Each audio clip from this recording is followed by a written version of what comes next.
atrás, adquirimos um pedaço de terra um pouco mais de 240 mil metros quadrados, distante cerca de 95 quilômetros da fronteira com a Coreia do Norte. No início, a ideia era usar o terreno como cemitério da igreja. Minha sogra, a doutora Choi, estava jejuando e orando. De súbito, o Senhor lhe falou: construa um lugar especial dedicado à oração. Precisamos criar uma montanha da oração, disse-me ela. O momento é muitíssimo difícil para nós, respondi-lhe. Estamos metidos na pior crise financeira da história de nossa igreja, arrazoei. Mas a minha sogra não pareceu impressionar-se com a lógica de adiar a montanha da oração. Eu também era de opinião que nossa igreja necessitava de um lugar para ir, para concentrar-nos de corpo e alma à oração e ao jejum. Assim, sem dinheiro algum, começamos a construir a montanha da oração. No início, levantamos uma tenda na qual as pessoas pudessem orar juntas. Depois, nas encostas da colina, construímos grutas de oração, isto é, pequenas cavernas na terra, com uma esteira e uma porta.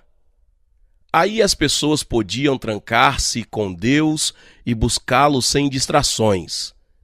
Dentro um pouco, verificamos que havia muita gente querendo jejuar e orar do que o espaço disponível. A seguir, construímos um edifício de blocos de cimento capaz de acomodar 3.000 pessoas. Em 1982, contamos 630 mil pessoas procedentes de todo o mundo que vieram à Montanha da Oração.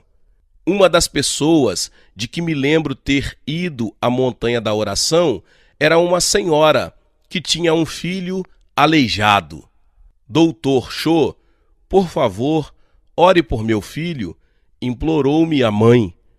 Ele é totalmente paralítico, suas pernas estão dilaceradas e agora a paralisia está piorando. A senhora deve ir à Montanha da Oração. Seu filho será curado em 7 semanas, disse-lhe eu. A mulher foi com o filho, finalmente.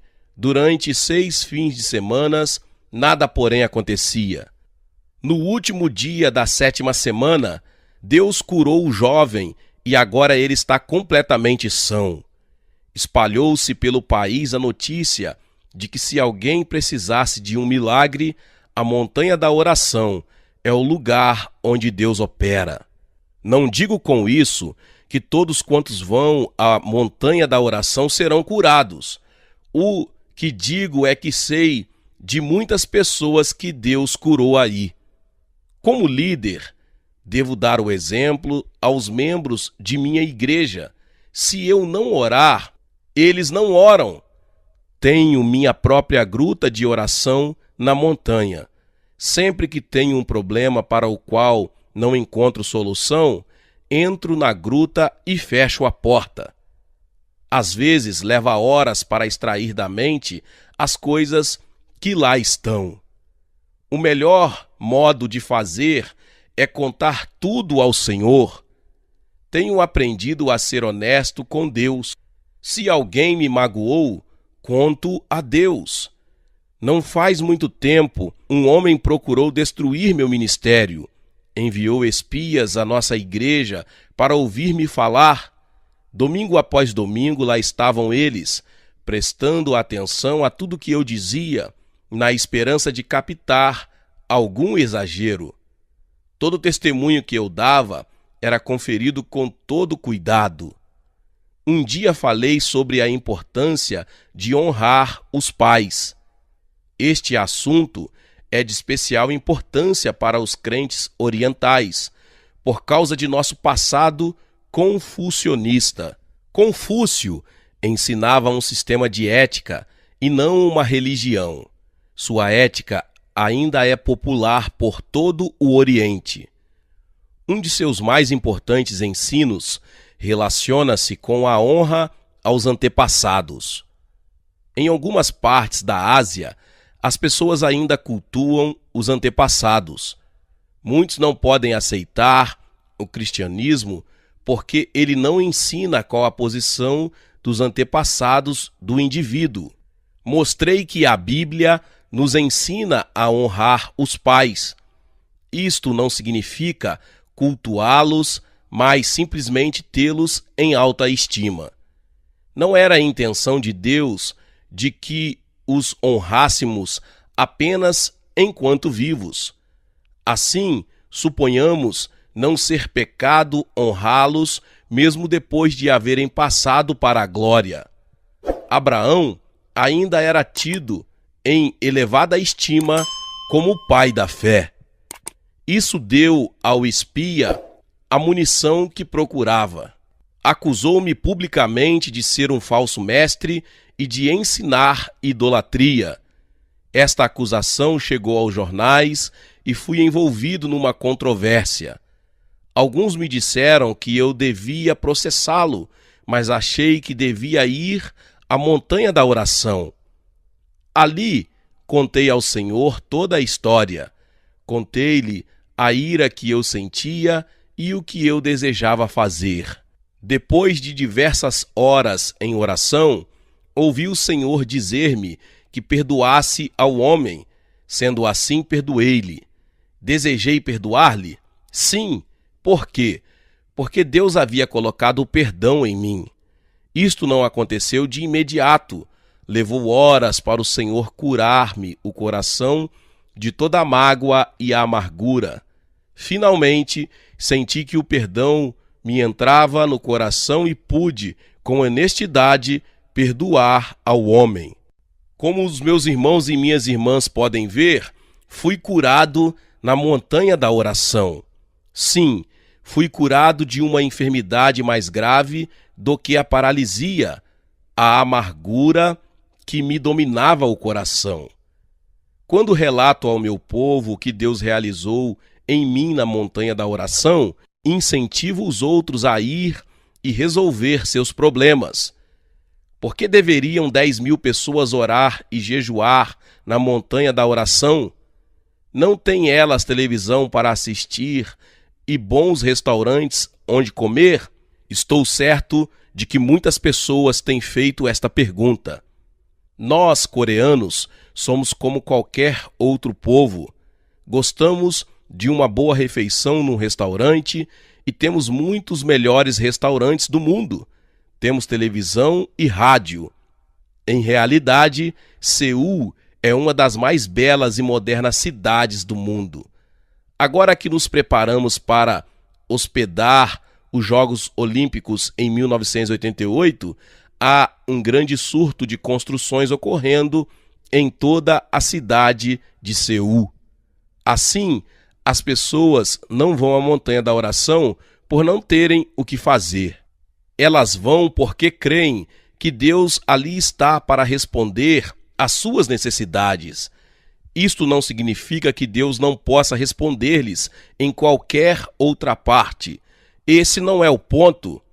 Deus está em todos os lugares, mas não é sempre que podemos encontrar um lugar dedicado a Deus, onde possamos estar a sós com Ele durante muitas horas e também unir-nos a milhares de pessoas que dedicaram totalmente esse tempo para buscarem a Deus. É preciso motivar as pessoas. A montanha da oração estaria vazia se eu não acentuasse a importância de orar com regularidade. Por isso, se os meus irmãos forem a um dos seminários do crescimento da Igreja Internacional, verá também nosso novo auditório, com capacidade para 10.000 lugares, lotado de pessoas que estão buscando a Deus. Nossos pisos são aquecidos para que a pessoa possa colocar aí sua esteira e orar com os demais irmãos. Estou certo de que você jamais seria a mesma pessoa. Agora que temos esses milhares de pessoas acostumadas a ir à montanha da oração, posso encarregá-las de orar por assuntos especiais. Por exemplo, quando o presidente Ronald Reagan foi alvejado, todos os cristãos oraram por ele dia e noite. Ficamos muito contentes quando recebemos um telefonema do escritório de Nova York informando-nos que o presidente não corria risco de vida. Oramos também pela guerra no Líbano e poria fim ao desnecessário derramamento de sangue entre os libaneses. Estamos orando para que ali a igreja tenha um despertamento espiritual. Com todo o sofrimento que o Líbano suportou nos últimos 8 anos, esta nação está preparada para um reavivamento do Espírito Santo à moda antiga, que sare toda a amargura do passado e leve milhares de pessoas a Deus. Nos últimos 2 anos, temos orado a favor do Japão. Com o programa de televisão que temos ali, podemos alcançar 70 milhões de japoneses. Estamos em oração contínua na montanha da oração para que haja um reavivamento da igreja japonesa. Estou certo de que, em breve, havemos de ver uma grande obra do Espírito Santo nesse país. Foi-me tremendamente difícil ir ao Japão. Ao tomar conhecimento dos milhões de pessoas massacradas pelos japoneses antes de 1945, eu os odiava demais. Contudo, Deus curou-me o coração quando confessei o meu pecado. Agora viajo ao Japão todos os meses. Chegou a hora de um reavivamento em sua igreja. Sua comunidade nunca mais será a mesma. O povo verá o Espírito Santo operando e será atraído pelo Espírito de amor que emana de cada membro. Creio sinceramente que Deus conduziu você até este culto para que agora que você está obtendo um novo desejo de começar a orar como nunca, não me importa há quantos anos você é cristão, o importante é que necessita deste novo desejo de orar. Você está obtendo uma nova visão de como sua igreja pode começar a orar e jejuar com regularidade. Por que sei disto? Porque eu tenho orado muito por todos vocês. O que muitas pessoas têm me perguntado, têm me procurado e perguntado desta forma: como eu oro? Já fiz referência a diversos princípios básicos, mas agora eu vou dar-lhes meus 7 princípios fundamentais da oração. O primeiro princípio: aquiete-se diante de Deus. O salmista escreveu de sua própria experiência: aquietai-vos e sabei que eu sou Deus. Salmo 46:10. É preciso reconhecer que Deus não nos deu uma opção, mas uma ordem. Infelizmente, a maior parte de nossa oração inexperiente é falar a Deus. Nada há de errado nisso. É de fato uma boa forma de aquietar-nos diante de Deus. Como eu disse outras vezes, tenho aprendido a contar a Deus tudo quanto me aborrece. Isso me alivia e faz com que me acalme diante dele. Devemos lembrar-nos também que a oração é um diálogo e não um monólogo. Portanto, quando oramos, devemos não apenas falar, mas também ouvir. Deus não é autor de confusão, mas de paz. O segundo princípio da oração é: entre em comunhão com o Espírito Santo. A Bíblia diz, no 2º capítulo da primeira carta do apóstolo Paulo aos Coríntios, nós vimos nesse capítulo que só o Espírito Santo conhece a mente de Deus. É ele quem tem poder para colocar um espírito tranquilo em comunhão com Deus e revelar o plano divino para nós. Isso se verifica tanto na direção específica como na direção geral que Deus deseja levar-nos. Começo falando diretamente ao Espírito Santo. Digo-lhe: amado Espírito Santo, preciso saber o que meu Pai deseja que eu faça. Por favor, abre-me o Espírito neste momento e revela-me o que ele deseja mostrar-me para que eu glorifique a meu Salvador Jesus Cristo. E continuo: eu te amo, ó Espírito Santo.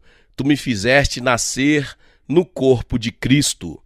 Deste-me tua plenitude, deste-me teus dons, de modo que eu possa ser uma bênção para este mundo. Amado Espírito Santo, mostra-me o que eu devo conhecer. Alguém me perguntou onde ficava a residência de Deus. Era no céu? Respondi que sim. Mas onde é o céu? Se alguém que vive na Austrália erguer os olhos para o alto, então a pessoa que vive no Alasca deve estar olhando para baixo. Devo admitir que na ocasião eu não tinha a resposta. Assim, no próximo domingo, disse à igreja: domingo que vem vou dar-lhes o endereço de Deus. Todos ficaram muito felizes. Então fui à gruta de oração e aquietei meu espírito diante de Deus, em comunhão com o Espírito Santo. Afinal de contas, ele é onisciente, sabe todas as coisas. Enquanto orava, o Espírito Santo me deu a resposta. Eu não aguentava esperar pelo domingo. Pus-me em pé perante a congregação e disse: hoje vou dar-lhes o endereço de Deus. Todos me fitavam, munindo-se ao mesmo tempo de lápis e papel. O endereço de Deus está dentro de vocês. Enquanto eu pregava, o povo era abençoado pela realidade da presença permanente de Deus. O terceiro princípio é: desenvolva suas visões e sonhos. Já declarei quão importante é ter uma visão vinda de Deus. Isto é de particular importância na oração. Faz pouco tempo, ouvi um psiquiatra dizer que a mente subconsciente é sobremodo influenciada pela imaginação. Se alguém ver alguma coisa, isso lhe afetará a mente consciente muito mais do que apenas ouvir. É por isso que muitas pessoas oram olhando para alguma coisa. Quando Daniel ficou preocupado com o futuro de sua nação, ele orava voltado para Jerusalém. A João, na ilha de Patmos, foi dito que visse o que Deus lhe revelaria. Estou certo de que João assentou-se na praia de Patmos, de onde quase se pode ver as praias de Éfeso. A revelação começou para mostrar-lhe a condição das igrejas que estiveram sob seus cuidados antes que Roma o exilasse. José teve uma visão antes que ela se tornasse realidade. Abraão teve de olhar para alguma coisa enquanto Deus lhe fazia promessas. Olhou para a terra que haveria de herdar, e essa imagem lhe gravou no coração. Encheu-se daquela visão até que ela se tornou realidade. Uma mulher me procurou e disse: Doutor Cho, ore a favor de meu filho. Ele não é crente e leva uma vida muito pecaminosa. Venho orando por ele há anos, mas nada acontece. Vá para casa e comece a vê-lo como crente enquanto ora pela sua salvação. Sim, retrate na imaginação a pessoa que ele seria se fosse crente. Depois de algumas semanas, essa irmã me contou que a princípio foi difícil orar pelo filho, segundo minhas instruções. Porém mudou de atitude e começou a ver o filho como crente. Imaginava-o indo com ela à igreja, imaginava-o lendo a Bíblia e orando. Ficou tão feliz com esta nova visão do filho que, em vez de continuar orando por ele, começou a dar graças a Deus pela sua salvação. Não muito depois que ela começou a dar graças a Deus pela salvação do filho, ele disse que queria ir com ela à igreja. Naquele domingo, entregou o coração ao Senhor e ainda está servindo a Deus. Um homem em minha igreja tinha um negócio que ia de mal a pior. Veio ao meu escritório e pediu-me que orasse por ele. Não sei o que há de errado, pastor, disse em lágrimas. Sou dizimista regular, contribuo para os pobres e tento levar uma vida cristã. Porém, minha panificadora ainda está à falência. Para mim, isto seria um desastre por causa do mau testemunho na comunidade. Tenho dado testemunho a muitos de meus fregueses. Por isso, se eu falir, irão rir do meu Jesus. Continuou ele torcendo o lenço em grande angústia. Depois de orar por ele, ensinei-lhe o princípio das visões e sonhos. Disse-lhe: Senhor Hu, volte à panificadora. Comece a ver o êxito, comece a contar o dinheiro na registradora vazia e veja toda aquela gente lá fora fazendo fila para entrar em sua confeitaria apinhada. Depois de dizer-lhe essas palavras, orei de novo e o despedi. Enquanto ele saía, olhou para mim de um modo um tanto espantado, mas de qualquer maneira tentou. Em apenas 2 meses, voltou ao meu escritório um sorridente senhor Hu. Doutor Cho, a coisa funcionou. Pensei que o senhor estava maluco, mas o senhor é um homem de Deus e devo obedecer ao meu pastor. Minha esposa e eu temos agora um cheque para entregar à igreja. Fiquei admirado ao ver o cheque de $10.000. Era o dízimo. O quarto princípio é, em suas circunstâncias, assuma autoridade sobre o diabo. Lembre-se de que você está assentado com Cristo nas regiões celestes. Paulo diz-nos que o trono de Cristo está muito acima de todos os principados e potestades. Você tem o direito de ver cumprida a resposta às suas orações. O diabo não tem vez em seus negócios, mas como enganador, ele tentará ocupar território que não lhe pertence. Portanto, assuma a autoridade legítima que você tem em nome de Jesus e repreenda o diabo. Ele deverá fugir de suas circunstâncias. O quinto princípio é: mantenha um registro preciso de seus pedidos a Deus. Saiba quando você orou, por que orou e anote. Deste modo, você não terá de depender da memória. Também pode manter diante de Deus as orações não respondidas e lembrá-lo do que ainda precisa ser feito. Garanto-lhe que louvará a Deus pelas respostas, desde que reconheça quantas de suas orações estão sendo respondidas. Quantas vezes oramos e esquecemos o motivo das orações? Quando a resposta chega, não reconhecemos a fidelidade de Deus. O sexto princípio é: louve a Deus antecipadamente. Lembre-se, Deus chama as coisas que não são como se fossem. Deus vê a você e a mim perfeitos em Cristo, com todas as nossas deficiências, com todos os nossos pensamentos pecaminosos. Deus se regozijará em nós com júbilo. O Senhor teu Deus está no meio de ti, poderoso para salvar-te. Ele se deleitará em ti com alegria, renovar-te-á no seu amor, regozijar-se-á em ti com júbilo. Sofonias 3,17. Mal posso imaginar o poderoso Deus do universo regozijando-se em você e em mim. Ora, se Deus pode ver-nos perfeitos em Cristo, por que não podemos ver a obra de Deus já concluída? Portanto, regozijemo-nos antes mesmo que a resposta de Deus se torne óbvia. E o sétimo princípio é orar sem cessar. Como posso pastorear uma igreja tão grande, viajar pelo mundo, escrever livros, ter um ministério na televisão em 2 continentes e ainda orar todo o tempo? Por que não? Que é a oração senão comunhão? Aprendi, no decorrer dos anos, a ter o espírito postado na direção própria.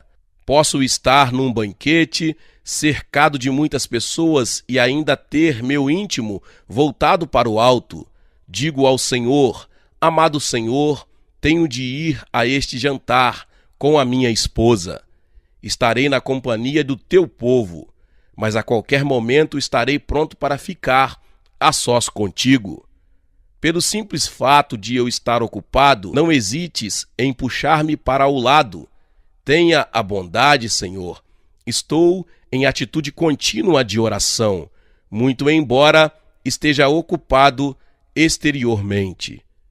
Penso que nosso Senhor aprecia esse tipo de consideração. Jesus estava continuamente em comunhão com o Pai. Ele nunca disse coisa alguma que não tivesse antes ouvido o Pai dizer. Nunca fez coisa alguma que não tivesse visto o Pai fazer. Portanto, é possível estar continuamente aberto ao Pai. Meus irmãos e irmãs, dei-lhes os 7 princípios que uso em minha vida pessoal de oração, porque desejo que você também desenvolva a sua. Se já tem uma vida de oração, sei que não se molestou por eu haver tratado do assunto aqui. Se não a tem, é hora de começar. Você nunca terá um reavivamento em sua vida e ministério se não orar. Sua igreja nunca começará a orar, a menos que você o faça. Ó Espírito Santo, o reavivamento vem de ti, envia-o, começa a obra em mim. A palavra declara que tu suprirás nossa necessidade de bênção agora. Ó Senhor, rogo-te humildemente. Estas palavras de um antigo poema retratam a atitude que Deus deseja que tenhamos com relação